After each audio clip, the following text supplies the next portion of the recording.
The 2024 corn and soybean crops are history, but what happened to them this year and how can they be improved for next year? Our ag reporter Stu Ellis is joining us now live in studio. Good morning, Stu. What do you have for us today? Hopefully a blessing. Of course. Of course. Many farmers looking for ways to improve their 2025 yields. And we'll be anxious to hear what Chief Agronomist Kyle Meece of United Prairie will provide during his suggestions for doing that coming up right now. And, you know, we're looking at a number of things this year, just like we have in the past. There's probably, I'm going to say this year, I've throttled back a little bit, maybe 160 different trials, side-by-sides, replicated stuff that we're looking at.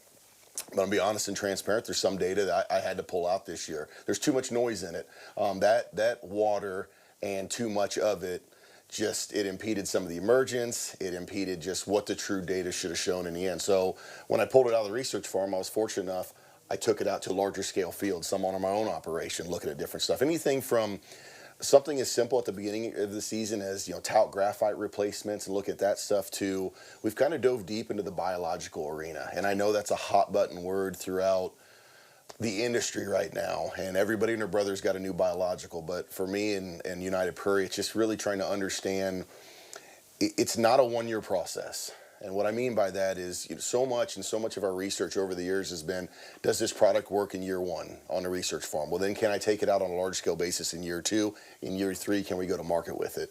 When we're looking at the biological basis of what's going on in the soil profile, I don't expect that I'm going to change it in 1 year's time. I think I'm going to get some glimpses of some positives and some negatives, but I'm kind of committed into a long-term investment and understanding of that it's going to take a multi-year process if we want to change something and get the reactions that we're looking for. And one of the biggest things I'm focusing on is how do we cycle nutrition season long? Okay, so season long is what we had an unusual season this last year with rain at the outset, dry at the end, and I'm sure that affected a lot of your research. It did. It absolutely did. I mean, what's always interesting, one of the biggest things that I always enjoy doing at the research farm is nitrogen studies. And what I mean by nitrogen studies is I'm looking at multiple nitrogen rates for one, but then we've also been comparing some products like Pivot Bio, some things from a company by the name of BW Fusion, looking at a product called BioCast Max in amino, and then looking at just standard synthetic nitrogens. And then I have no unapplied nitrogen checks out there. I had 3 or 4 of those this year. What's interesting is every time I'm harvesting that farm, you know, you can go through this trial and great yield, great yield, great yield. And we're talking, you know, 20-foot replicated strip, 500-foot through the field. And then all of a sudden I get to my no nitrogen check, boom, pops, yield tanks. I mean, so obviously common sense says, well, we need nitrogen to grow corn.